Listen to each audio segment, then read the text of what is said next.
Hi, everybody. This is Alex from MetalSoft. Welcome to this webinar. We're going to have a few slides, around 20. We want to get to the, to the interesting part of the demo as soon as we can, because we actually going to provision switches from top to bottom. And we have a colleague in the data center who's going to, put the cables in. You'll see John Rowe's panelist with the data center blinking lights, but that will happen in about 20 minutes after we go through these initial slides. So, all right, so a bit of history on who MetalSoft is. We've been developing the software at a company called Big Step for a while now. That company is a service provider focused on HPC and big data in the UK. And so the software was developed for provisioning bare metal servers and the network.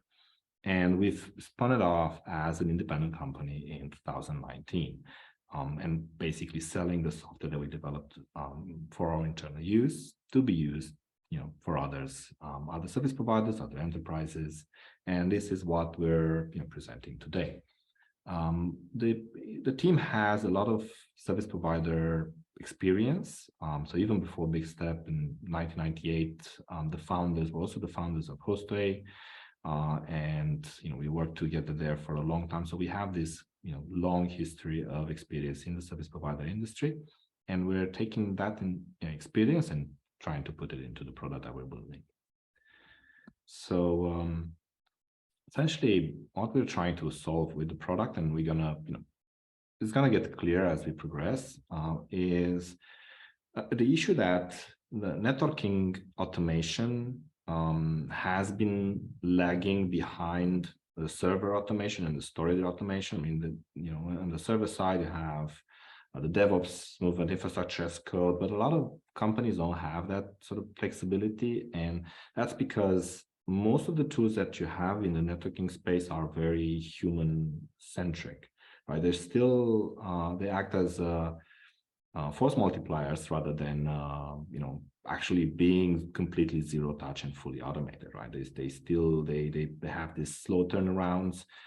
It's, still tied to that change control type of process. And in some organizations, still CLI based. And obviously that has a lot of chances of misconfiguration. There are ways of mitigating that using some, ways of verifying the configuration before you push it, but still there's a lot of chances of having downtime.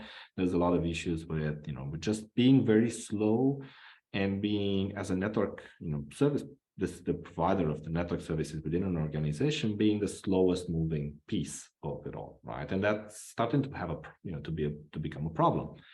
Especially because now you have cloud that pushes people to demand more from the network in terms of adaptation speed. And so what we're suggesting is a novel approach on network management, which is completely self-service and zero touch. Self-service meaning you have this split between the end user and the admin, or the network admin, the NetOps. The end user are for example, the server group that uses the network, and so they can self-serve themselves. They can design their own networks, and then the admin group just makes sure that the capacity is there and that the network works properly, rather than being involved in the actual the operations of that network. And what that means is that the end users use this drag and drop user interface, which I'm going to show you during the demo, and they define their network, right? They say what they want. They define the intent, how ports should be configured, whether you have to have link aggregation or not, if you want to have how many subnets you want to have, how large, whether you want a particular VLAN or not, and all that, but in an abstract way, right? So that there's nothing that's particular to a particular vendor or a particular port or a particular implementation of layer 2 or layer 3.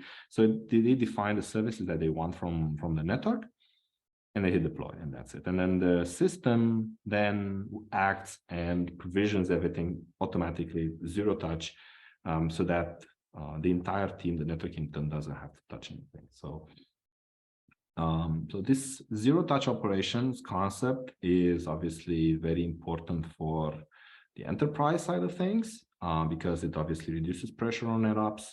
It improves its responsiveness and, allows enterprises to have that infrastructure as code on the actual network itself. And we're talking about bare metal networks, not overlay networks.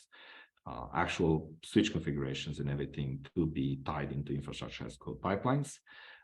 There's also, because the solution has support, and I'm going to show you what that means for iSCSI fabric management, it's also an opportunity to implement converged network and remove that siloed fiber channel, InfiniBand, and Ethernet kind of networks.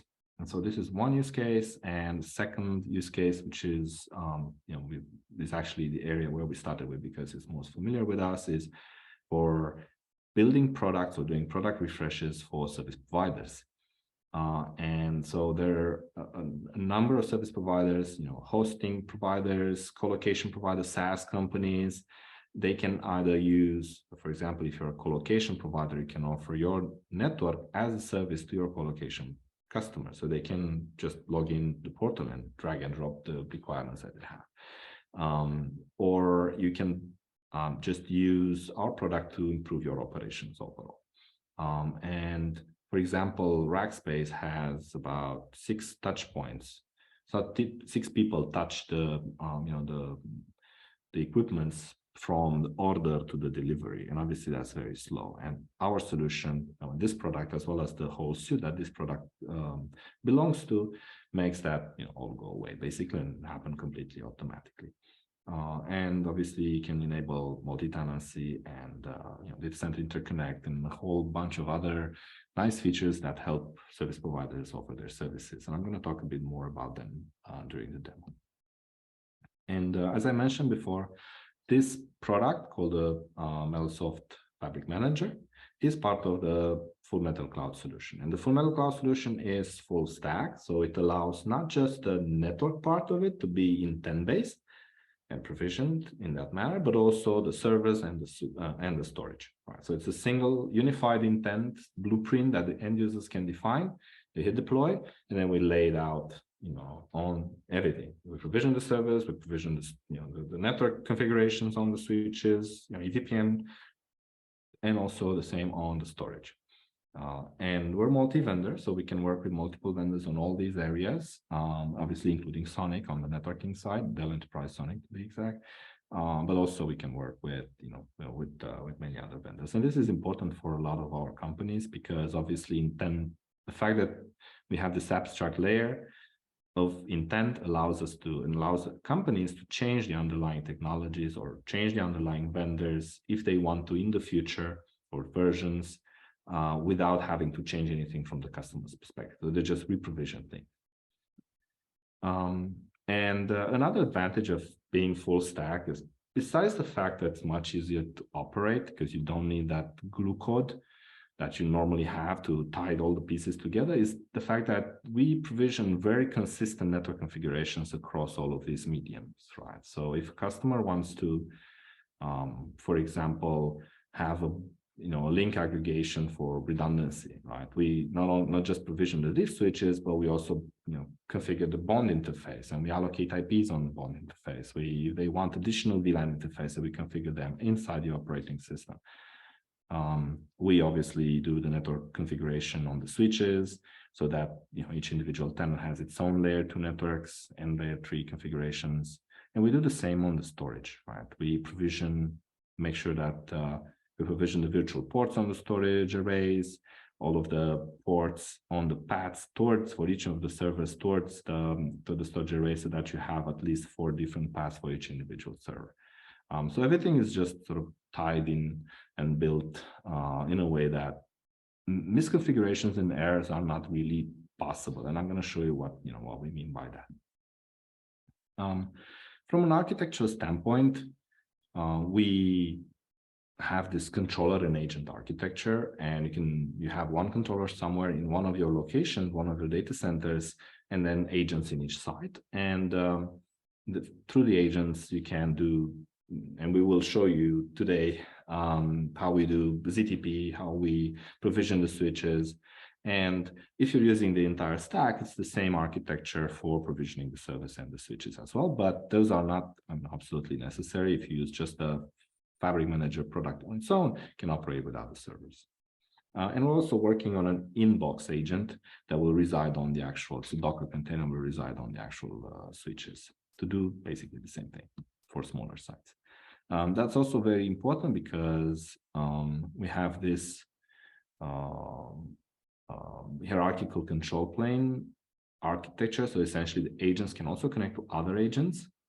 That will allow you to scale, to have far edge sites, near edge sites, core sites. You can scale a lot more than you would normally from a single controller. So you can have the single pane of glass across everything. Taking a step back on, what this all means for the customers. Essentially, we're touching everybody in the organization that has to do with, IT in general. We help not just network admins, system admins and storage admins not have to do anything in the provisioning flow per se. We also help, customer support troubleshoot things easier because they see everything. Our system has complete visibility on where each port goes and who's the tenant that's using that particular port, why the configuration is the way it is. It's also, easier to set up something from a security perspective because, security is baked into the product being built for service providers. Each individual tenant is isolated in its own layer 2 networks. So, the SAN also has its own layer 2 networks for each individual tenant and so forth. So there's very, very good segmentation at the network side by default without anybody having to do anything. It's also easier, obviously, to just buy everything as a single solution and much easier to use by developers because they have a single API and then just issue APIs or use Terraform to provision everything. And I'm going to jump into the demo because switches take some time to get provisioned. So, I'm going to start the actual provisioning. Meaning the setup of the switches, and I'm going to explain in more detail what I'm doing. All right, so I have 3 terminals here. I have my application here. Now this is the back office interface of the application. And I'm going to go and tell John, can you hear us? Okay, you're good to go to plug in the spine switch first and then the rest. So you'll notice that what we have here is we have 3 switches, a spine and 2 leaf switches, and we are basically just plugging them on. They don't have anything on them. We've erased the operating system, and you'll see them, starting doing the ONIA and the ZTP process. So the spine switch has already started, and you'll see the leaf switches doing the same thing in a second. Okay, so while it's doing that, I'm gonna basically show you what we're doing now. So we have, as I mentioned, we have a spine switch. We have 2 leaf switches, physically cabled, but without power, and John is connecting the power to all of them. And we're going to have 2 servers, also unplugged, which we're going to plug after the leaf switches have been registered in our application.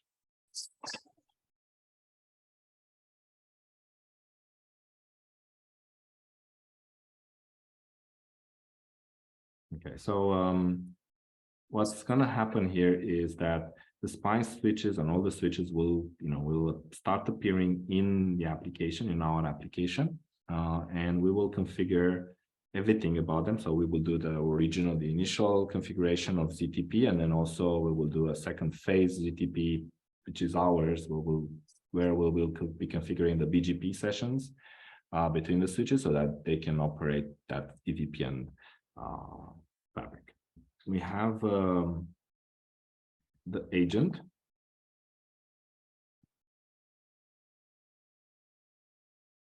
And the controller. Controller is in our Chicago data center. It's actually one of the servers here in this rack here that you see. there's also an agent machine that's connected to the out-of-band network. Let me actually write the out-of-band, which is a management switch to which all of the other servers and switches are connected. There's some OOB switch here, like this, and let's connect it like this.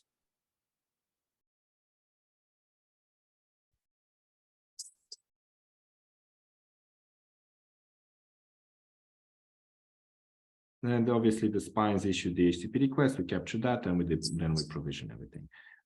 So we're adding the last spine. You should see also all of the spine and leaf. So we have two, and then we're plugging the last one. We'll have the last one as well.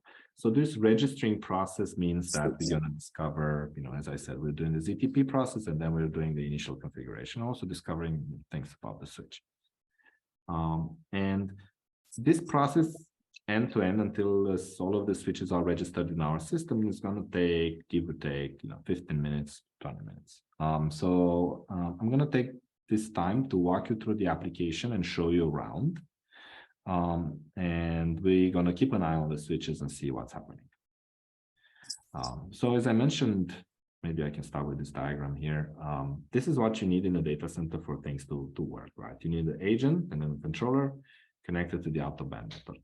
And that's it. We don't need access to the in-band network. We don't need any, routing or anything like that. Everything will just work if you have access to the out-of-band network. And then once you've done that, everything will, will start popping up in the, as you'll see here, in the data centers area here. And you'll see them in the topology view. Okay, now we have three switches here. And you can do the same thing for servers. It's not necessary. We will do it in this demo because we want to show you this zero-touch concept, right? How it can work with John not having to do anything besides, plugging the power on. And it's going to do the same thing on the servers, but the servers could also be registered offline without the servers. And we're not going to provision the servers, which we're going to assume that they are provisioned, the operating systems, in the interest of time. But we will register them. So as I mentioned, we are registering the servers, the switches, doing the same with the servers. They will pop up here in the list of servers. Same with storage. You'll have some pre-configured subnets, IPv6 and IPv4, from which we can allocate for various uses. You'll see infrastructures. These infrastructures are equivalent to the Amazon's VPC concept. They are isolated environments. So all of the networks that a customer would design in this white interface here, which is the customer self-service portal, or the end user self-service portal, will be unique to that particular customer. So if a customer says, I want one network, that's going to be in a separate VLAN or separate VXLAN from the other one. All right, so we call these concept infrastructures, and we've done a lot of tests here, as you can see, and then we've deleted them. But once I provision my new infrastructure here, once everything is done, you'll see a new infrastructure record. There's templates for both, for operating systems and network operating systems. You can configure in more detail the provisioning process. So, for example, you can change the config DB if you want. We provide certain variables that you can use, like the management interface IP address. But otherwise, we don't change much on the ZTP or the host name, and we don't change other things. But if you want to, you can have your own configurations. In the distinction between, you may ask, what's the distinction? How do we determine whether a switch is a leaf switch or a spine switch? And currently the distinction is done based on the model and on the MAC address of the management interface. So I believe we're using model in this place. So we have two templates, one for spine, one for the leaves. and they will be picked depending on the situation. And obviously also the configuration, the ZTP configuration that gets sent will also match the role that the respective switch will have within the provisioning process. All right, so I think maybe we can take a look here at what the system is doing. So waiting for a system to come online before continuing. So they are in the ZTP process. They all have the operating system. This one is booting now, but these two have the operating system up and running, and they're in the ZTP process. You'll see at some point they'll say system is ready, and at that point we are continuing with our second phase of our MetalSoft ZTP, if you wish, that does that initial configuration of the switches so that they can operate in that BGP to operate an EVPN fabric. All right, so let me walk you through the application some more. So we have, after you've done everything, and I'm going to show you how configuring the tenant view looks like. Once you hit deploy, you can see the queue, the job queue, and when you have errors or issues, you can troubleshoot them. You'll see all of the events that the customer has done from a security perspective or from a administrative perspective, like a server was decommissioned, or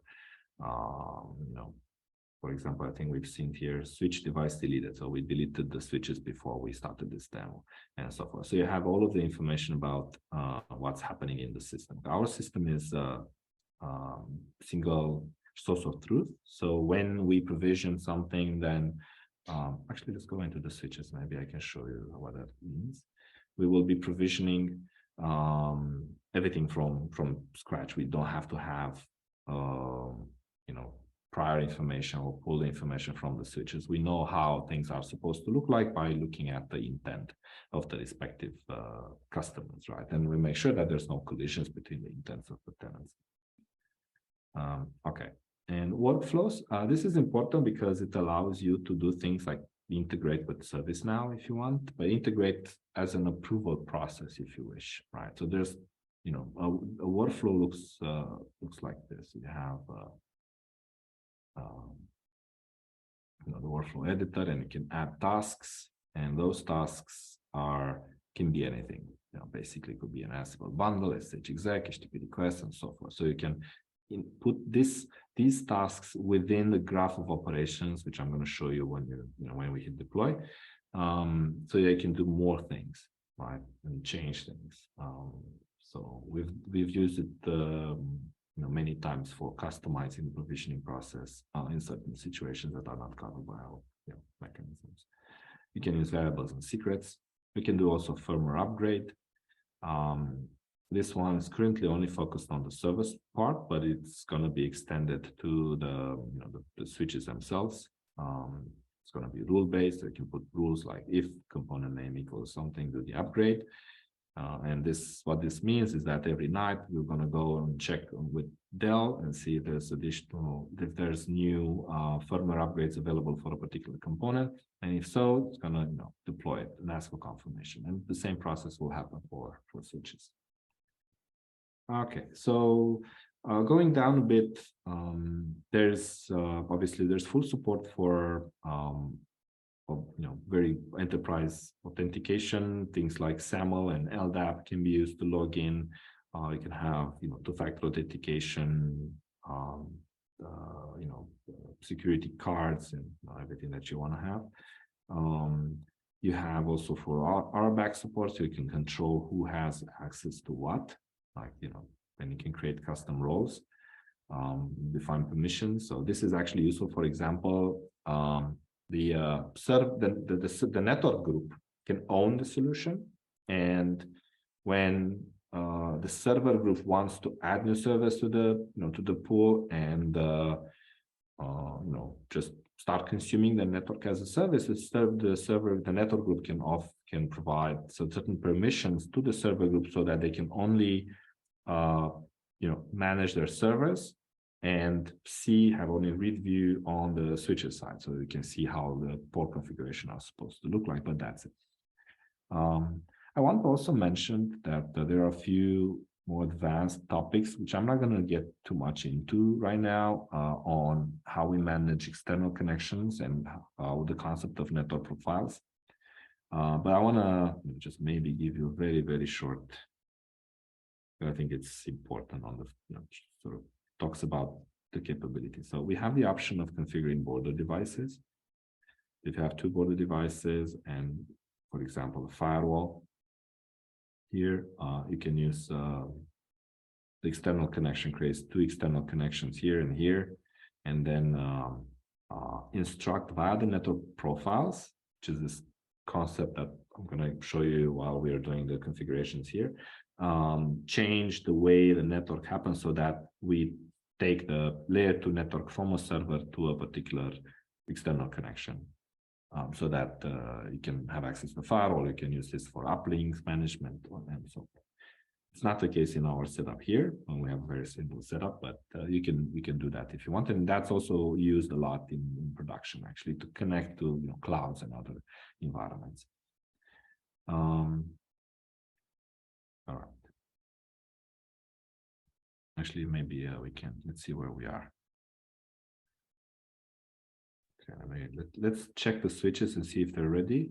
Okay, so one is active. We're going to wait until the leaf switches are also active. This shouldn't be long now. It should be relatively quickly done. I'm going to show you, in the meantime, I'm going to show you the external connections part.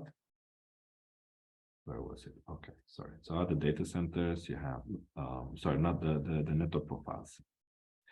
So we have this concept of a network profile that basically describes how particular network has to be provisioned for a particular customer, and it could be used as a consumption mechanism. So the network team defines how the client, the end user, must use a particular network. So, for example, say I want to have, if the customer selects this port profile, this network profile, to have the default port profile to be automatically allocated, to not provision SVIs. Normally we provision switch virtual interfaces with the symmetric IRB so that they have internet access, or access, they have some layer 3 interfaces that can act as routers. You can control that if you want that or not. We can have additional VLANs. I want to have a particular VLAN, or just leave it empty, which means allocate one automatically, set port mode trunk or not. So this would be your secondary VLANs. Allocate certain subnets automatically or not, then connect to certain external connections, or whether or not to provision the VXLAN for it. And these network profiles then can be used by the end users, right? Then I'm going to show you how that's done. Okay, system ready, system ready, system ready. Let's see if we're ready. I know we have a few more steps after the system is ready from the switch perspective. Is that the initial configuration that we're doing? Hit refresh here.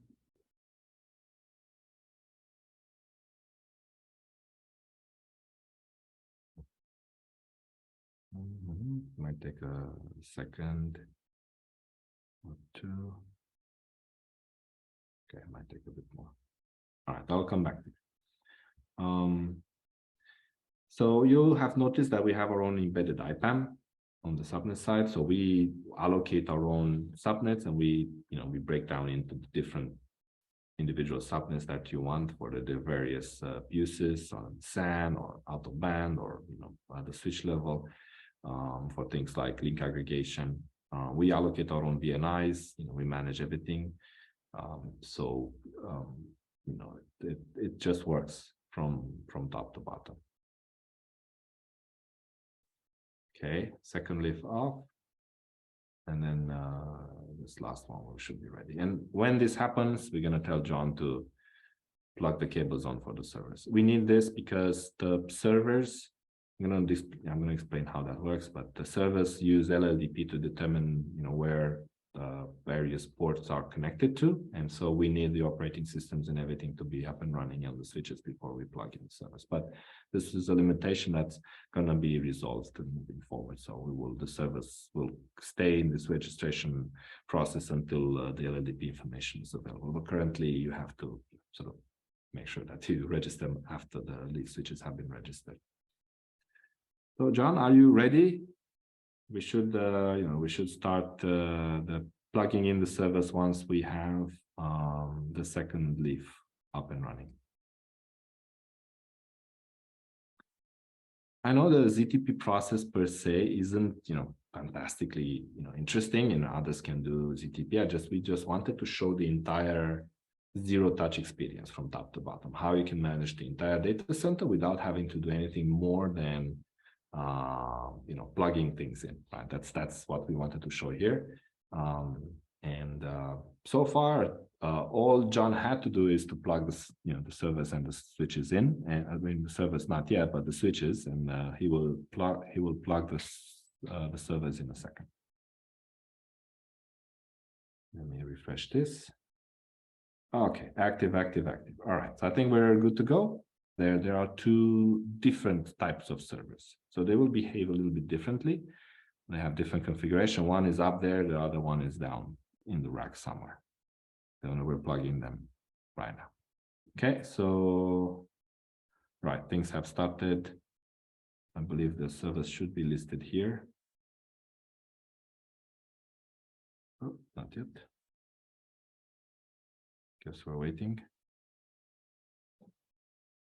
They should show up in a second. So they should, what they do now is they start doing the HCP request, and we reply, and then they start on the out-of-band interfaces, just like the Sonic switches are doing. So they should pop up in a second. Okay, there they are, one of them. So now what's happening is that we're using Redfish and a combination of other protocols actually to determine more about the server themselves and what they're doing. So while it's doing that, I want to take the opportunity to log into this spine switch and all the leaf switches and show you the configuration, what the system has done.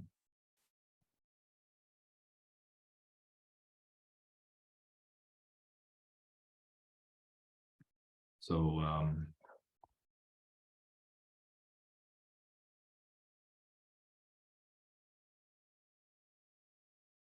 show BGP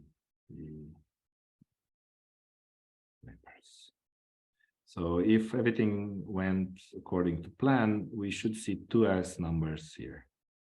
So we see a neighbor here on one port and another neighbor here. So one was 01 and the other one was 02. Okay, on two different ports. And let's see on the other one. Admin.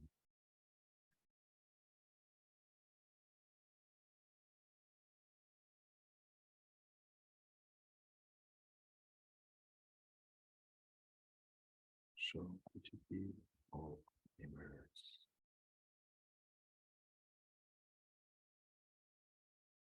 Okay, so we see the spine here, and local AS number is 01. And copying this password here. Sonic CLI.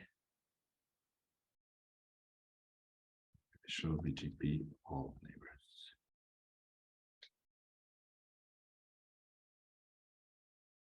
Okay, remote is 100, and then this is 02, right? So it means the switches are talking to each other, and they have BGP session established between them, and they can run a VPN. And so once the servers have been registered,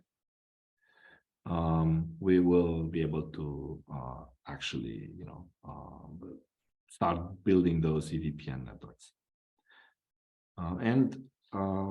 Let's refresh here and see where we are. Okay, we have two servers. This process should also determine the network interfaces. Okay, I didn't get to that point, but it will be during this process will determine where each network interface is connected to. Okay, so not yet. We're gonna wait.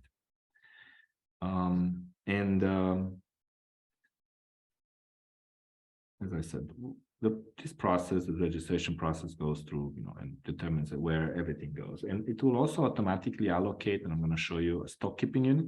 So if you have like 10 identical servers, they will show up with a particular server type automatically, so that customers can just use that server type when they choose what they want to have, right? Or they can select the servers from the existing servers that already have an infrastructure, which is the case when you already have existing infrastructure in a brownfield environment.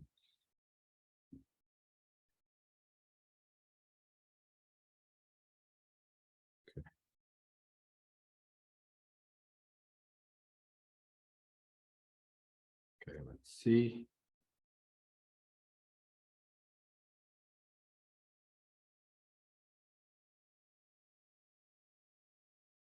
We have IPs. I guess what we could do is maybe log into the iDRAX, although I think I would prefer to just let it do whatever it's doing, because it's nothing shown in the iDRAC per se. We're not doing any booting of the operating system, so the servers are shut down per se. We're not booting them up, so there's nothing to see in the iDRAC. We will be able to see something once we register. The only thing that we did here is we disabled cleaning. So normally when you register the servers, you have to clean the operating system. That happens automatically. We use secure erase to delete the contents of the servers, so that there's nothing that could, because this mechanism allows you to move servers from one customer to another customer. So just let's say you have this is one, actually that's right, build a bigger setup. So you have diff data center, and then server, many servers like this, and then storage. This is what you would normally have, and then an out-of-band network, an out-of-band switch.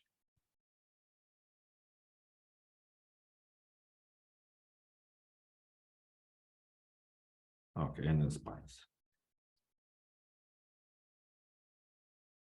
Okay, so you can allocate, let's say, these two servers to red tenant, and then these two blue servers to the blue tenant, and build networks between them, VPN networks between them, and they are private to those customers. But one key advantage of building a unified network is the fact that you can always upgrade or downgrade your bare metal configuration by simply allocating another server. And what happens is that the entire network configuration will just migrate to another server. It's the same configuration, but you change the underlying server. Right? That's one of the advantages of being intent-based. So you can easily accomplish that. So this would be my layer 2 networks. I'm gonna get into more details about how we do. Why isn't it showing? How we do things, but essentially, if let me pause here for a second and check the servers. Unavailable. Okay, so this is what we want to see. Unavailable means everything has been done correctly and they're waiting to be made available to the consumption of customers.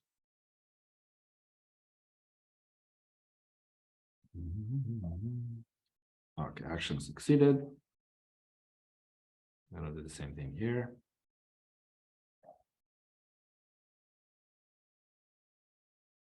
So again, we didn't clean up the server, so they have an OS on them already. We're gonna, when we provision them, we're gonna say we don't want to deploy any operating system on them, just like we would do in a a normal when we are importing a server. And I'm gonna come back here in a second. Okay, so now that we have servers in the server pool, let's create the intents. Right, so I'm using this other interface here, which is the end user interface, and I select the server type from the server pool, and again my servers will already be I'm going to say install OS. Okay, no operating system. So I'm just going to leave it as it is. And this is the one profile thing that I've told you about. Basically, allows the end user to select how the network how they want the network to be. And click create. We're just going to leave everything as it is for now. And another one.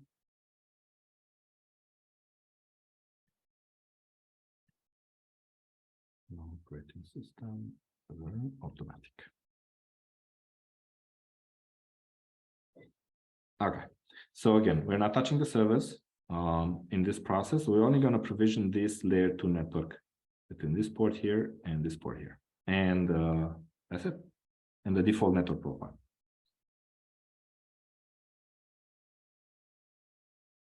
And I hit deploy.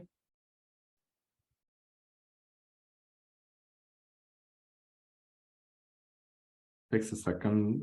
During this process, it makes sure that it's able to connect to the switches and other things. And then after that, it's going to start the provisioning process. Fortunately, the provisioning process, because we are not doing any operating system deployment, is going to be fast. So we should be ready in about 2 minutes or so. So deployment has started. What I can do is I can also show you on the infrastructure side. I've told you that we have this, each customer has its own infrastructure.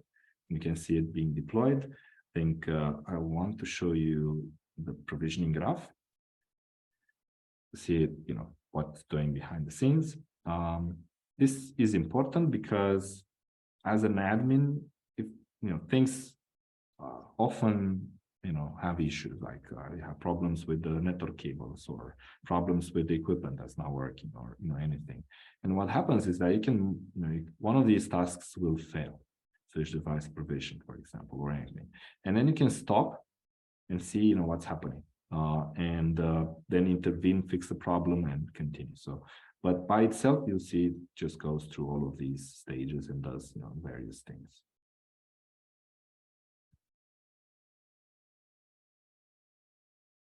So it's almost ready.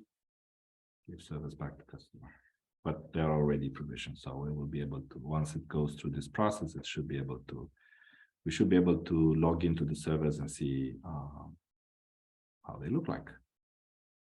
Okay, we're good. All right, so let's actually take a look at what the system has done. So I provision an infrastructure. I have 2 servers in it.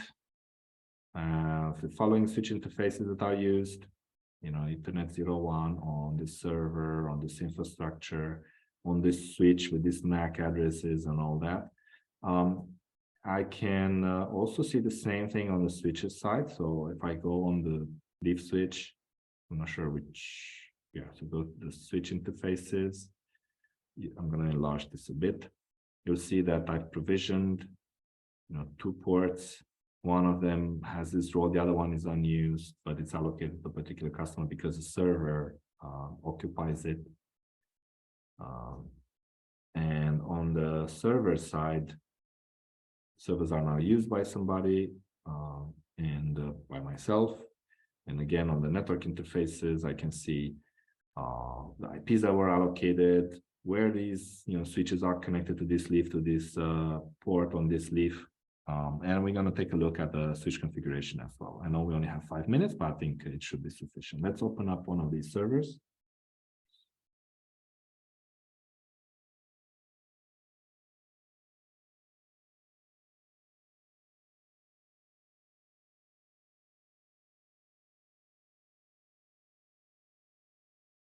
My session was closed. Okay, so I have starting service. Okay, so it's still booting up, so it might take a second or so to finish booting up. Okay, it's up. Let's open up the second one. And what I want to do is I want to ping between them. So this is one server. And this is my second server. I'm going to try to make these things bigger somehow on my little screen. So we have a .3 and we have a .2. We're going to get into the management interface. See what the password is. Demo pass 2. Okay.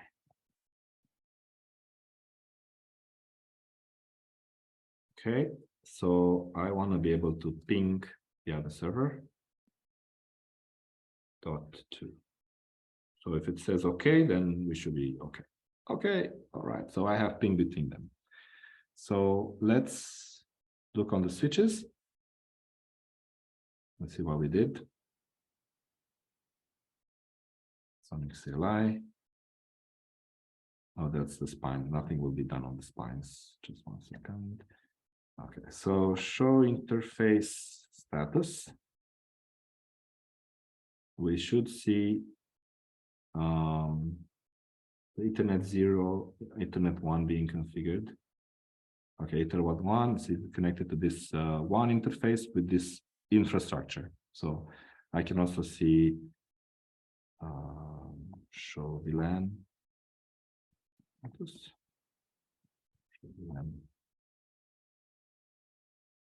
Just show VLAN. Okay.